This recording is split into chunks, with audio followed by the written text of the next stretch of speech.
everyone to the fifth session of the Spotlights Let's Talk online talk series. It's really great that you're here today, and some of you even for the fifth time, and especially on such a hot day today, where we would all like to be in a plunge or something, or in the fridge indeed. But it's very, very lovely to see you all. And of course, we're really excited to welcome our two guests today, Mariana Pereyra and Ana Corbacho from the Espacio Interdisciplinario of the Universidad de la República, UDELAR, in Uruguay. Hello.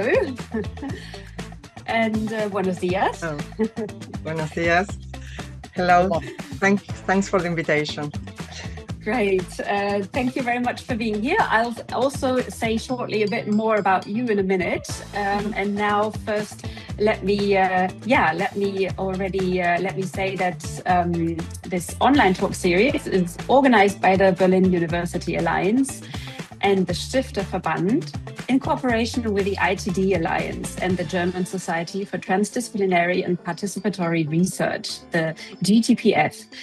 My name is Isabel Garen. I'm moderating the session today. My colleague and fellow co-moderator of the previous sessions, Josefa, is also here. She's supporting me today with sharing the slides, because that will be a massive help today, and also with a chat if necessary.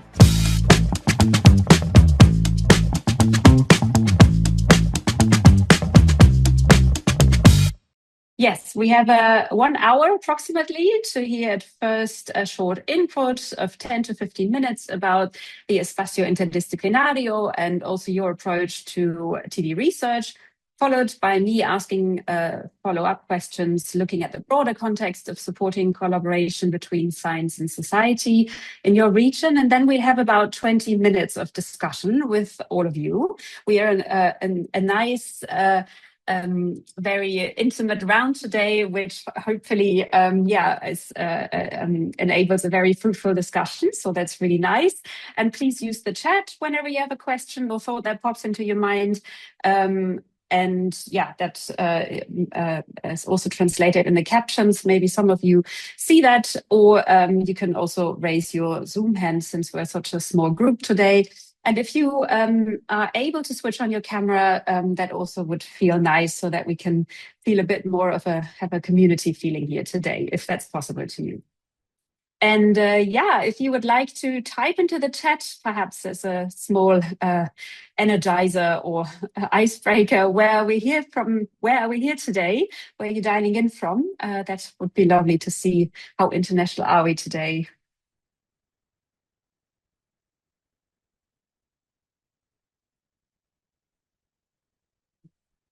Leipzig and Berlin. Great. Representing Hanover.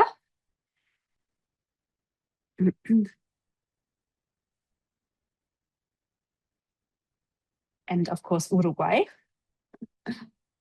Montevideo, right? Or maybe you're somewhere fled the cold into. No, Montevideo, yes. The capital of the country. Okay. Great. Thank you very much for your responses. So there's a big German audience and folks group that is very interested in your work, and that's very nice. So this online talk series is initiated by the Laboratory for Transdisciplinary Research at the Berlin University Alliance, the TD Lab. And this is the Berlin University Alliance is a partnership comprising Berlin's 3 major universities and the medical university. The TD Lab is also an infrastructure shared by these 4 institutions. It is designed to support researchers in transdisciplinary research by offering professional development opportunities, but also financial grants and providing guidance on how to draft grant proposals. It also works creatively, developing formats for co-exploring socially relevant research topics and bringing together scientific and non-scientific experts for this purpose. So if you're a regular of this series, 2 weeks ago, you were probably part of this talk when we followed Michael O'Rourke to the US and his dialogic approach to facilitating TDR. Last week, Penny Hagen and Irene Hawke from the Auckland Co-Design Lab took us into their approach, which is grounded in Maori knowledge and principles, to guide knowledge integration between policymakers, the public sector, and communities in the Auckland region. And Uli Filsmeier joined us for the Responsive Research Collective, a group of transdisciplinary experts who accompany TD endeavors worldwide. And yesterday we heard from Yasuhisa Kondo about the pioneer work of RIN, the Kyoto-based Research Institute for Humanity and Nature. So today we want to explore the work and concept behind Espacio Interdisciplinario with our guests Mariana Pereyra and Ana Corbacho. And I quickly introduce you. Dr. Mariana Pereyra holds a PhD in chemistry from the University de la República, in Uruguay, and science education, North Carolina State University, as a Fulbright scholar. She's a professor and researcher at the Espacio Interdisciplinario and the Nuclear Research Center at UDELA. With more than 22 years of experience in research, teaching, and coordinating STEM and science communication programs, she specializes in biomaterials and nanotechnology. She has over a decade of international experience in scientific advisory work, capacity building, and collaborative research projects. And Ana Corbacho is affiliated with the Espacio Interdisciplinario at the Universidad de la República, Uruguay, where she supports the development of interdisciplinary and transdisciplinary research, education, and outreach. Her work focuses on active learning, teamwork, and collaborative approaches to complex challenges. She's a promoter of the Latin American Meeting on Interdisciplinary Research in Higher Education and co-founder of Enlace IEI, a regional network of Latin American and Caribbean partners advancing interdisciplinary and transdisciplinary research in higher education, among many other engagements, to name just a few.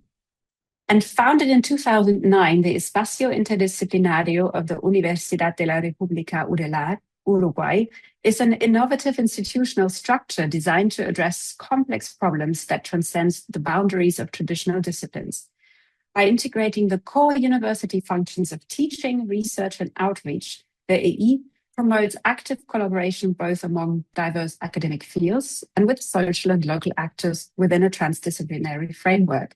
Today, the Espacio Interdisciplinario is recognized as a leading Latin American example of institutionalized interdisciplinary practice in higher education. And so to learn more about it and your work and how you promote transdisciplinary research, I would like to hand it over to you now, Mariana and Ana. Well, thank you very much. Thanks for the invitation and have the opportunity to talk about our institution and also the participants. Thank you for joining us today.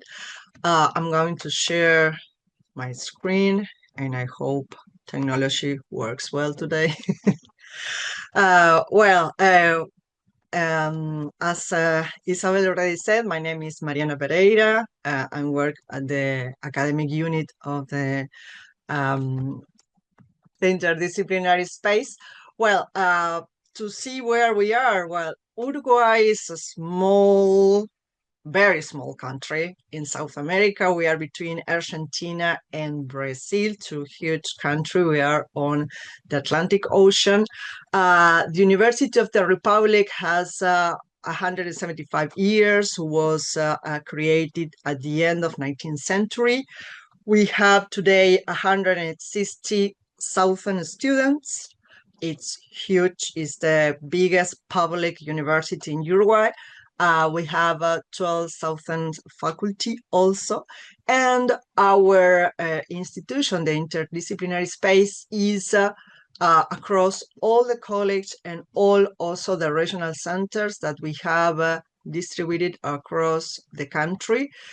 In a way to decentralize from the capital the organization of the university, so our students could have opportunities in their own city to have different careers and the opportunity to go into the university. So we have three main areas. It is how it is organized. Our university is natural science and technology, health science, and social sciences. And all the different disciplines are distributed in these three main areas that we have. Well, what do we do? Well, we were created, as Isabel said, in 2009 to promote, generate, and strengthen strategies to address phenomena and problems that transcend disciplinary boundaries.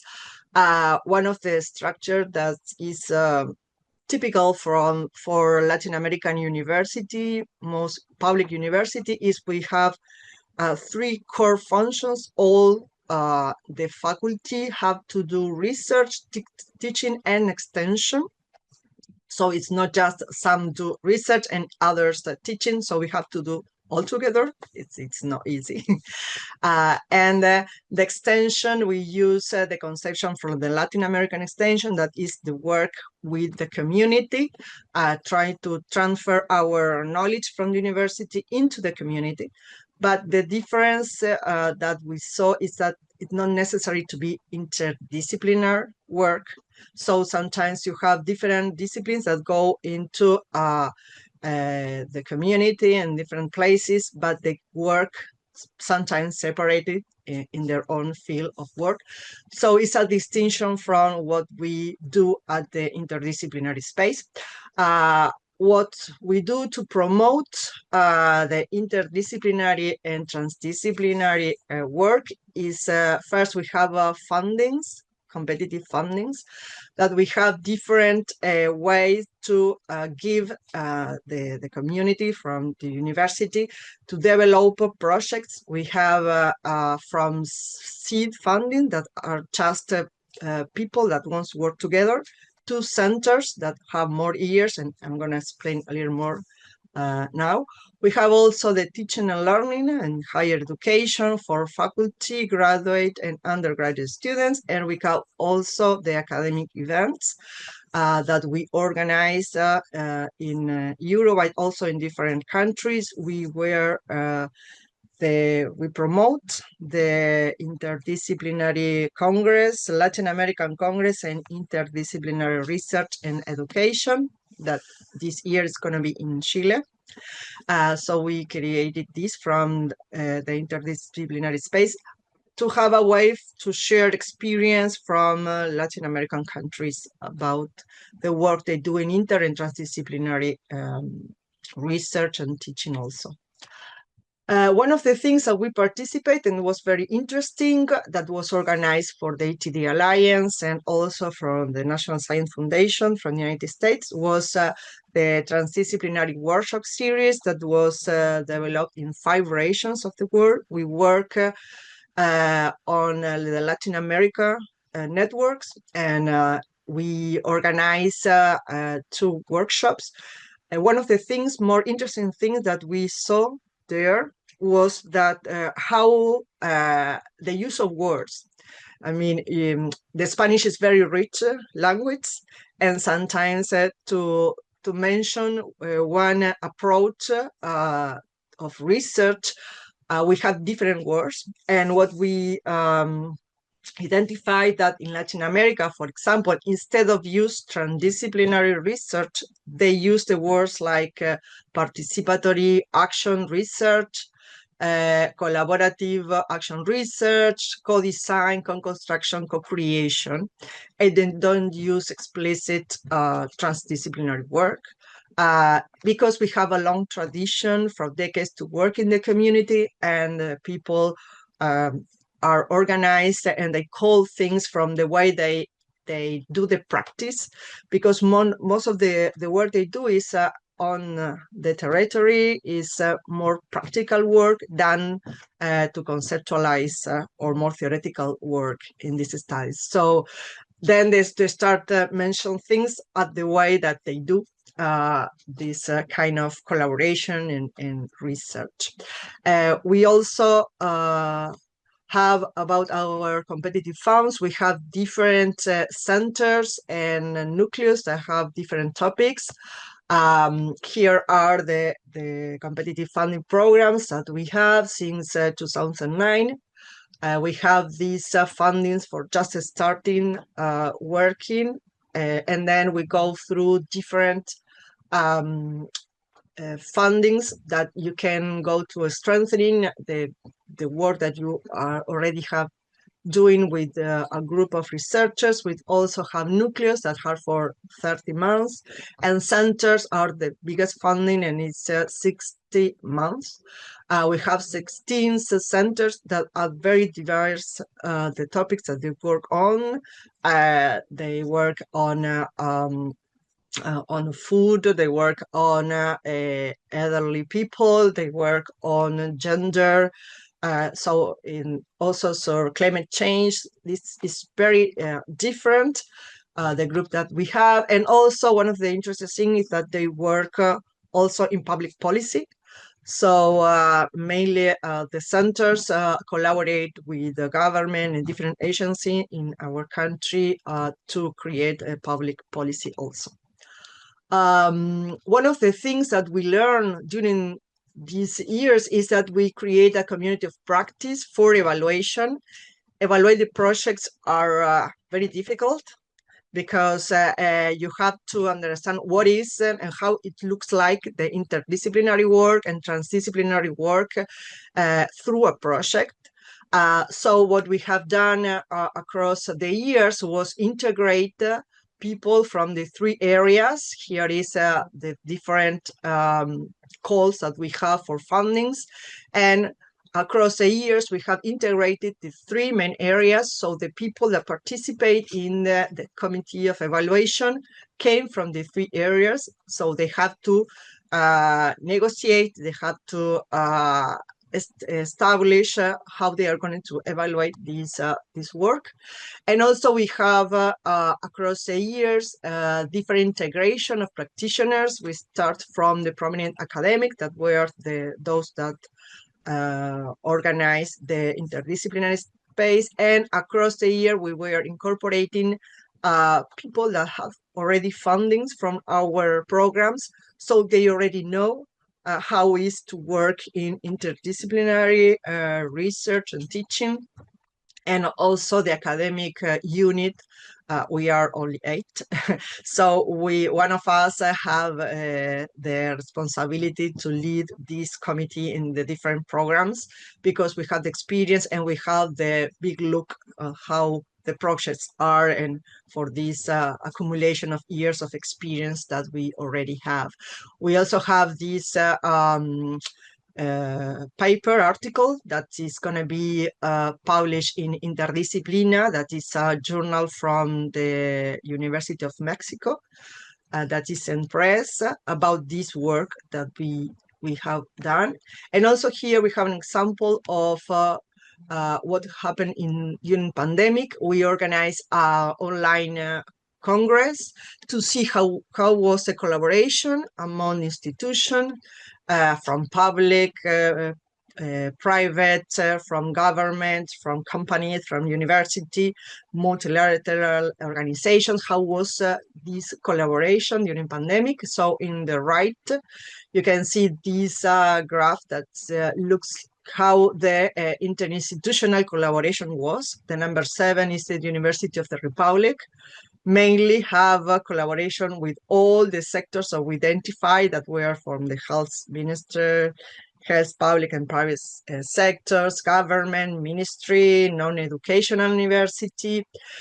So they have many collaborations that were the first time they were together. So this was very interesting also.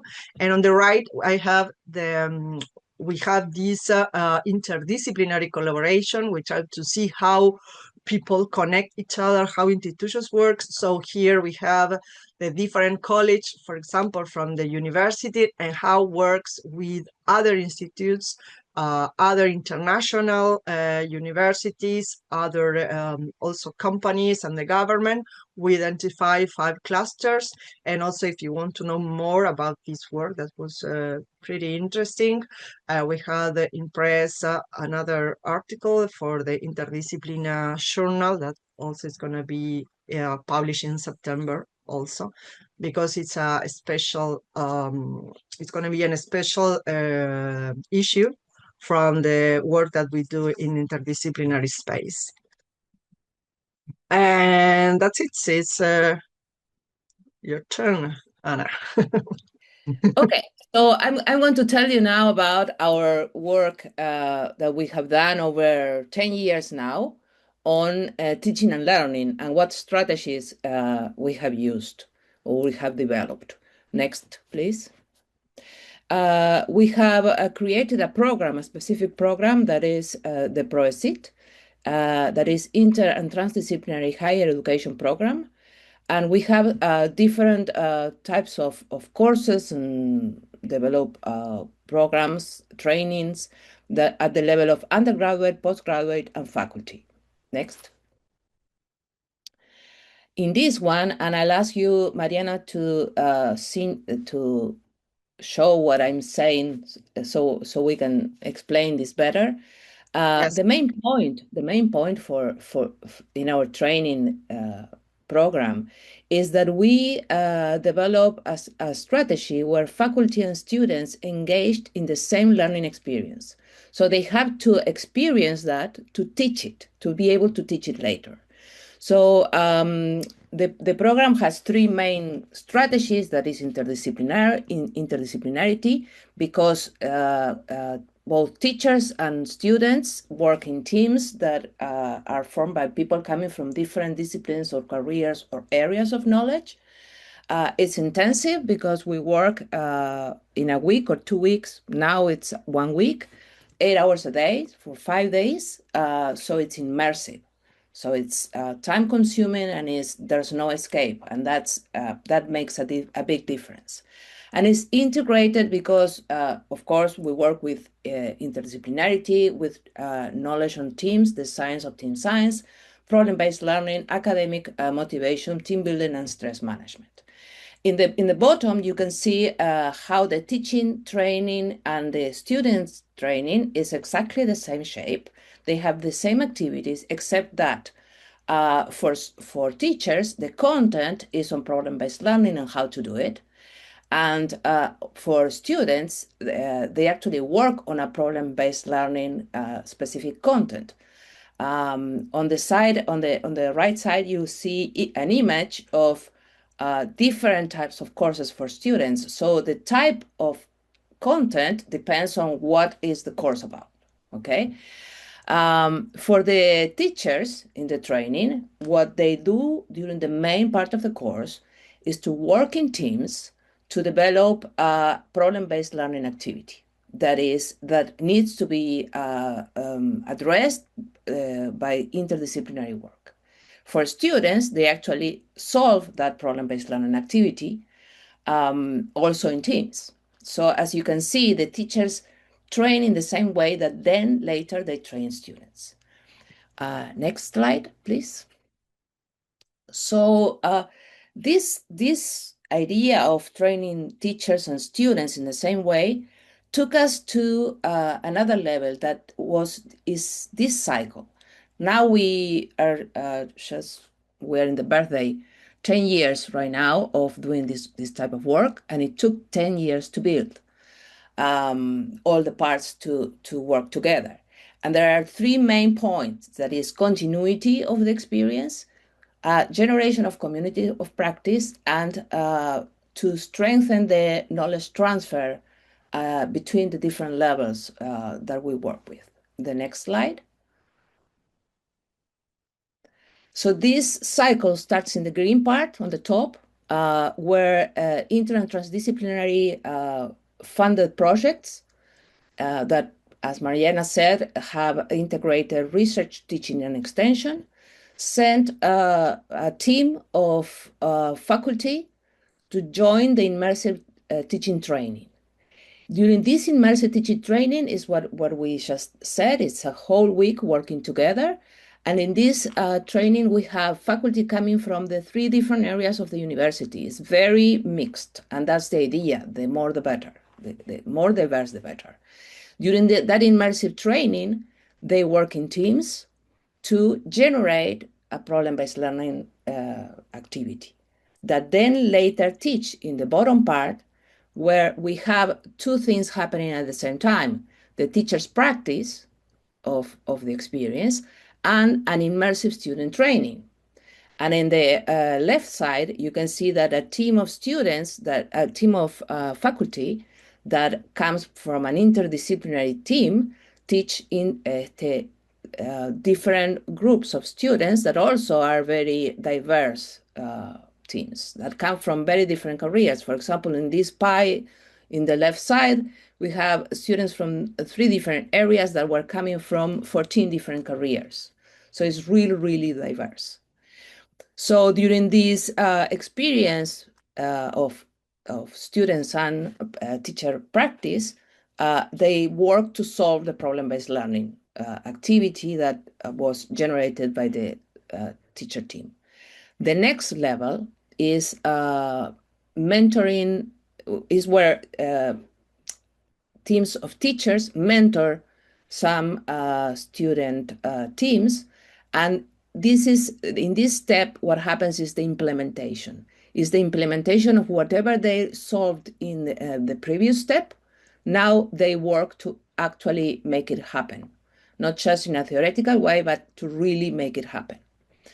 After this cycle, what happens is that this team of teachers that went through the whole cycle of training and practice go back to their funded projects, bringing their knowledge with them. And many times, some of the students join those groups of research and teaching. So in this cycle, what we generate is a continuity of practice, and we make a lot of effort on teachers, because that's we believe that's the only way we can spread knowledge and practice on inter and transdisciplinarity across this university. The next, please.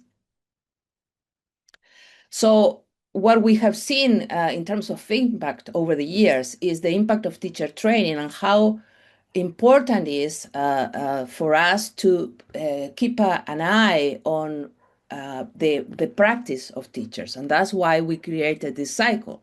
Because in this picture, we have evaluated how the courses were in the different categories that you can see in the left.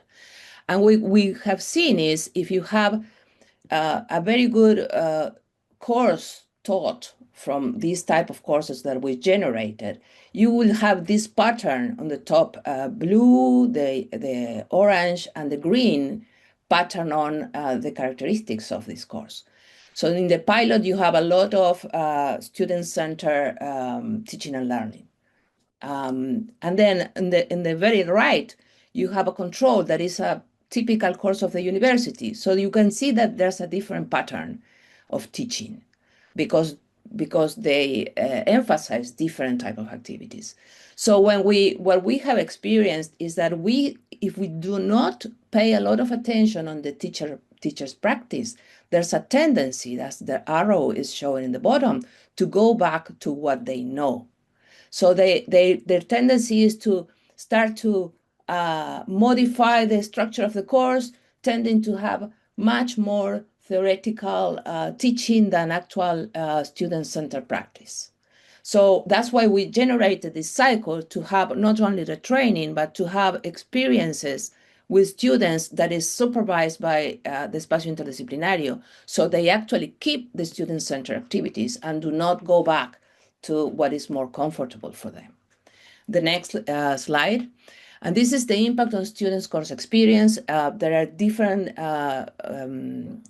results at different levels, but I'm only going to talk about the top 4 rating skills and attitudes, where we have seen that this type of strategy is very important for students developing skills for working as a team member, to explore ideas confidently with other people, to develop as a person, and to develop relevant ethical, social, and professional perspective. Something that the traditional courses do not emphasize that much in general. Next slide. And the last part we wanted to share with you is the type of strategies for promoting visibilization and exchange of inter and transdisciplinarity. Over the years, we have done many big events as conferences and meetings reaching 500 people, 300 people, 400 people, the largest. And as Mariana was saying, we started the Congreso Latinoamericano de Investigación y Educación Superior Interdisciplinaria, IEI, the IEI meeting. It's turning 10 years this year. We started it in 2016, and we are in the 5th meeting right now. That is going to be in Santiago de Chile in September. And the next slide, and that's it. So we are open for questions. Yeah, thank you. Thank you very much for this inspiring presentation of your work at Espacio Interdisciplinario. It's, very rich, and I'm sure there are many questions on your work and also on the teachings. And maybe I'd like to zoom out a bit for a few minutes as the landscape of transdisciplinary research and the situation of it. How does it look like in maybe, can you say that this is the only space in your country or even broader in Latin America? What is your view on the current landscape and situation of transdisciplinary research in, let's say, Latin America, the Latin American context? Yes, I can take that one. So, as Mariana was saying, the idea of working with stakeholders and social actors outside of academia is not new with us, and it doesn't start with transdisciplinarity. It started with extension. Extension is a very strong function of being a university academic in public universities of Latin America. With that said, as Mariana was saying, there are many ways of calling it. So one thing is extension, is to work with partners outside of academia, and another thing is to do transdisciplinarity. That is working in complex problems in an interdisciplinary way with actors outside of academia. So there are several ways of doing it. Is not only happening in the Espacio Interdisciplinario, even in Uruguay. It's happening beyond Espacio. Our groups, we have to say, though, that the funding for now all these years, 17 years of the Espacio Interdisciplinario, has allowed a growth and depth of those groups working on transdisciplinarity, to the point that they have been able to work with the parliament to vote some laws on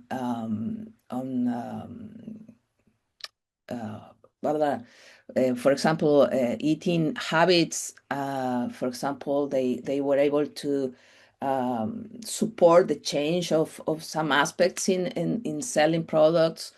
They were able to vote some laws in terms of how the medio ambiente, the environment, is protected, for example. So we have to say that working with Espacio Interdisciplinario has allowed a growth and depth in transdisciplinarity, though it's not the only place, not in Uruguay, not in Latin America. Something else do you want to add, Mariana, with that? No, in the rest of Latin America, the work is have different ways of approach. We identify some regions, for example, in Mexico, in Chile, that they have developed different strategies also, but we are all learning. I mean, this is not something easy, and it takes time to reach some knowledge and involvement. To work with the community is not easy also, and between disciplines also we have to learn to talk, even if we talk the same language, and even speaking Spanish from different countries, sometimes we don't understand what people say. So we have also these barriers, even speaking the same language. So, but what we do is try to find a way be together, to exchange experiences, and the Congress is one of the way that we can see each other twice a time. I mean, each 2 years we organize this, so everybody came and we can talk and exchange experiences there. We have to say also that it's not that it's easier to be acknowledged in the academic environment because if you do transdisciplinarity. It's still hard. It's not something that is accepted completely. It's like many times your own colleagues in your own department is like, oh, what you're doing is not science, or not even that. What you're doing is not our type of discipline. It's not that is not science, but it's like you're not doing what we do. So it's like we don't quite understand it. We are still fighting with that aspect of being accepted within the academia and being understood completely on how much work that is.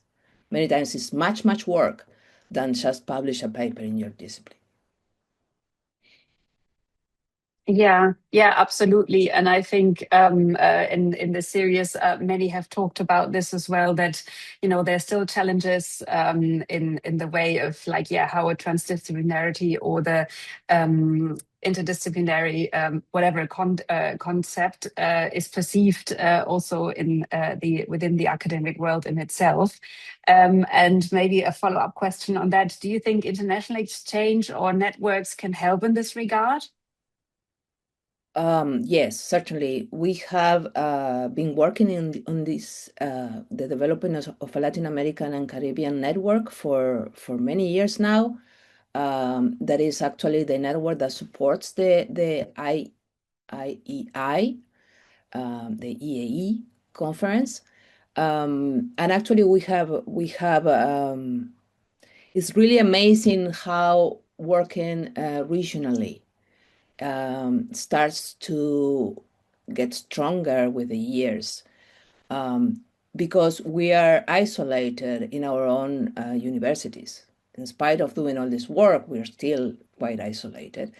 And having somebody to exchange in the region is actually very, very valued. Yeah, thank you. Thank you for this.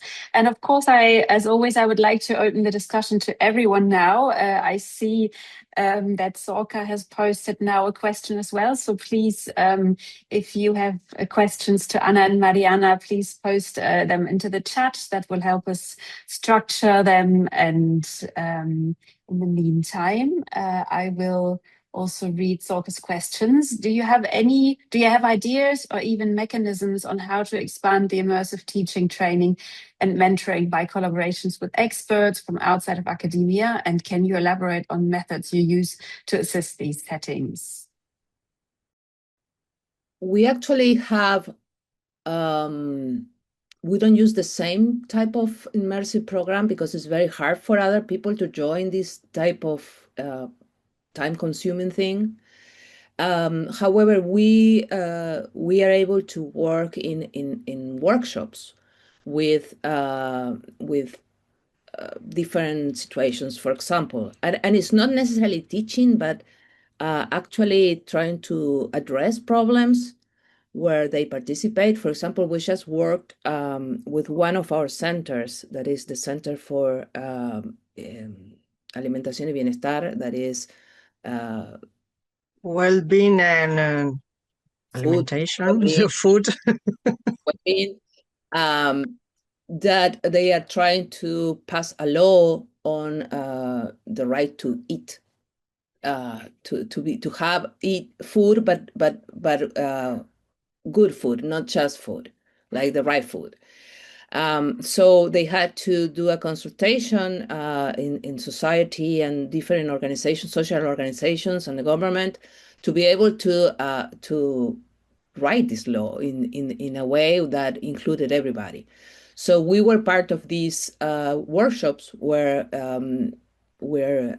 people had to be able to express their thoughts and be able to we had to be able to gather that information. So we did that.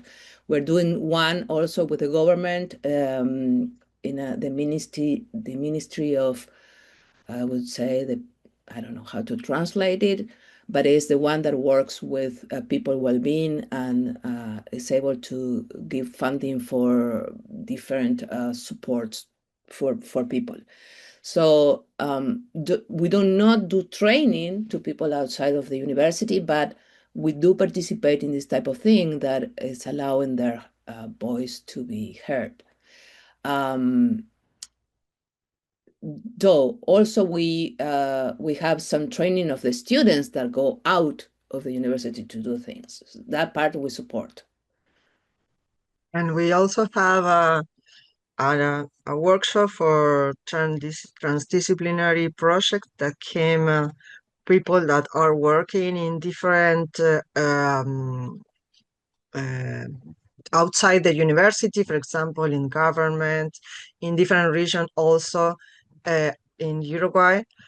So what we teach them is how to develop a social project with a transdisciplinary approach. So we have very interesting, we have already 3 editions of this course, and we have very interesting interactions with people outside the university that they are already working in the ground, in culture, in with organizations, in different topics. And so we have different strategies because this is not intensive courses. They are courses online so that we can allow different people to participate also.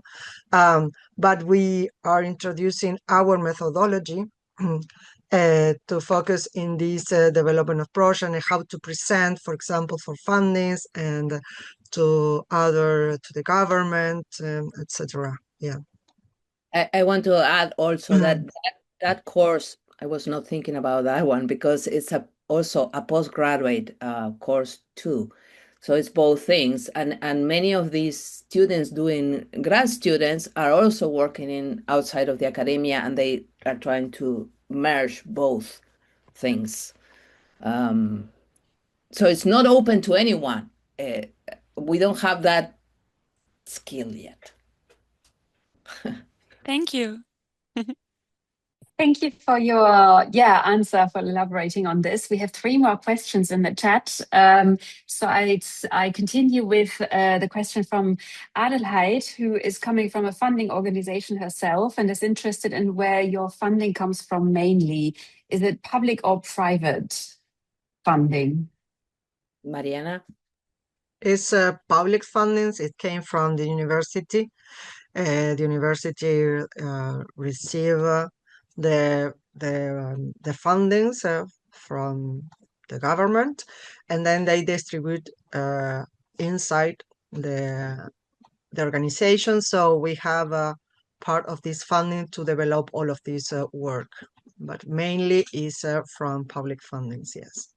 And because this kind of activities have a high risk, so many of these developments are from public funding and not for private, because sometimes they want something to do in a period of time and to have kind of results. And when you are developing these new areas and try to approach some problems from the interdisciplinary and transdisciplinary perspective, it takes time, and sometimes things goes well, but sometimes not. And so for this reason, it's mainly public fundings. Mm-hmm. Thank you. I also jumped over Gabriela's question, which I will say now. If she understood correctly, you evaluate the impact on student course experience. Do you also evaluate other initiatives within the Espacio Interdisciplinario, like the research projects or the extension projects? And in that case, do you use a specific framework? No, we only evaluate because we have the 3, as we have the interdisciplinary space, we also have the vice-rectory that is from research and from extension. So they have their own fundings and way of funding. The difference that we have is that in all of our projects, what we ask, they should have the three main functions. It's not only research like in for the Vice-Rectory of Research, but they should have research, teaching, and extension also.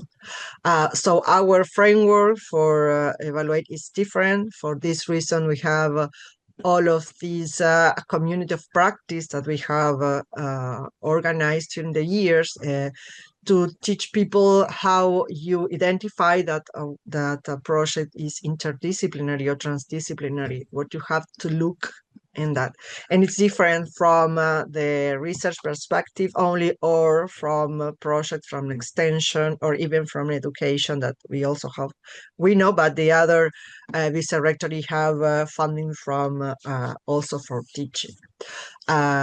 So we have our programs. We try to translate from the interdisciplinary perspective how it go through the three main functions, how go through research, how go through teaching, and how go through extension also. Thank you. And there are two more questions. I'll continue with Nicola's question. She wants to ask how your work at university and beyond is viewed and assessed, and how is the demand for trans and interdisciplinarity dealt with overall, for example, in the city or with stakeholders in politics, etc. How is our work viewed and assessed? We are still a very young organization, though it's still 17 years. In comparison to the other areas, we're still young. So we have had the advantage of being able to develop a lot of things still in that, having the support of the university.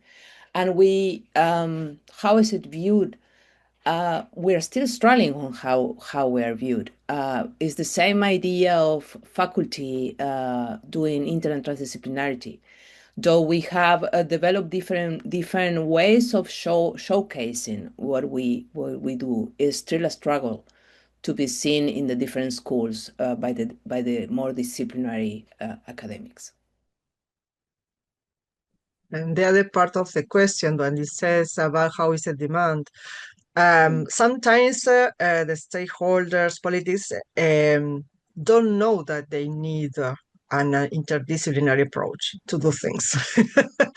So sometimes we have to work, and many of our centers and nucleus, one of their mission is try to show that you need an interdisciplinary approach for some problems.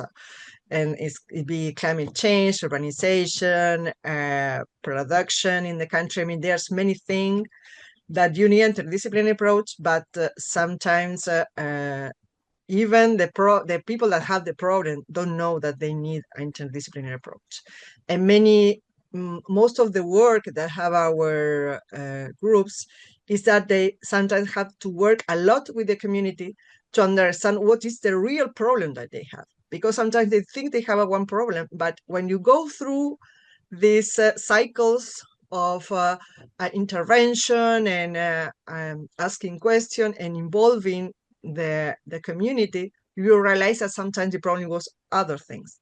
And when you identify wrong the problem, then you can approach the real problem. And so sometimes it's why things doesn't work. I mean, when you go through public policy, sometimes things didn't work because people didn't use it, or you can sometimes change cultural ways of doing things. So they have a lot of work on the community to understand what is the real problem, so that they can be involved and they can then have an approach from an interdisciplinary perspective.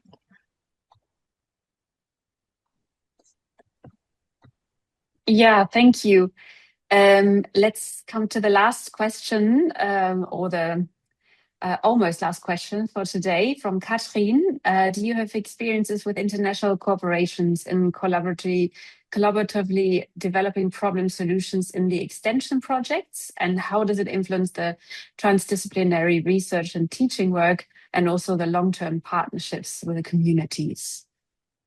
Certainly, the groups that we have funded have worked in an international way. I can't think about an example right now that is actually keeping beyond the international collaboration in the academia and with stakeholders. I can't think about one right now. But we also have in our academic unit a program that is international. That is in collaboration with the University of Maastricht, that they are sending about 10-12 students every year, where they work with 10 or 12 of our students to approach a problem and to go into the field and to do interviews and ethnographic studies and that type of thing. To address a problem, and they work with a funded center. So we integrate the international students with the national students in transdisciplinary activities. But they are responsible for that. The center is responsible for that. So that's important to say. Thank you. Okay, thank you very much. I also have a final question to ask. We want to ask this question everyone in the series, and I'm also curious to hear from you both. In your view, what is the one thing that other support structures could learn from your approach at the Espacio Interdisciplinario? Probably that the main thing is one of the advantages that we have is that we are not in a college, that we are separated with the other structure of the university, so that and we have also a house, a real house that is only for us, so that we can do many things there.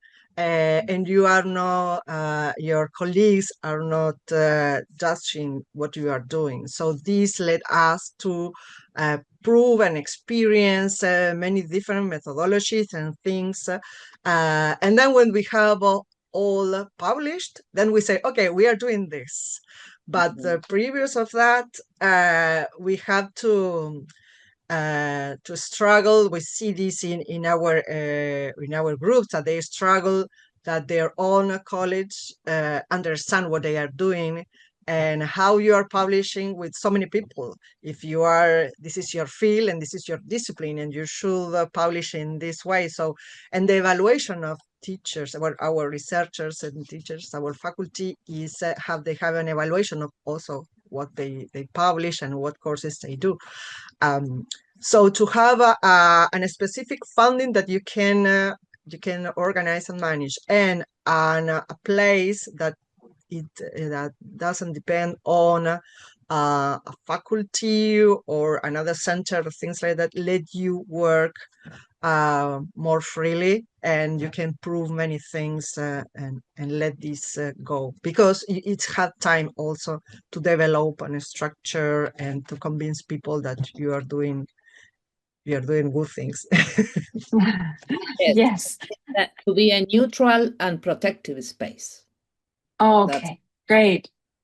Thank you. That is a good closing word as well. It's 4 o'clock or 11 o'clock. And thank you very much. Thank you both, Ana and Mariana, for taking us on a journey to Uruguay to show us your work at the Espacio Interdisciplinario. It was very, very inspiring. Thank you also all that you came to this session this afternoon in Germany, where it's super, super hot and boiling. And thank you to D-Lab for making this series possible. And yes, Josefa already showed the slide because we have 4 more talks coming up. And next Wednesday, for example, on the 1st of July, we'll meet again to hear from Dr. Matthew Hickman at the Oxford University's Central Public and Community Engagement Research with research at 10 a.m. CEST. So yes, hopefully see you very soon and enjoy the afternoon. Goodbye. Right, And thank you very the day, much. of course. Thank you as well. Thank Thanks you. for joining. Bye-bye. Thank you.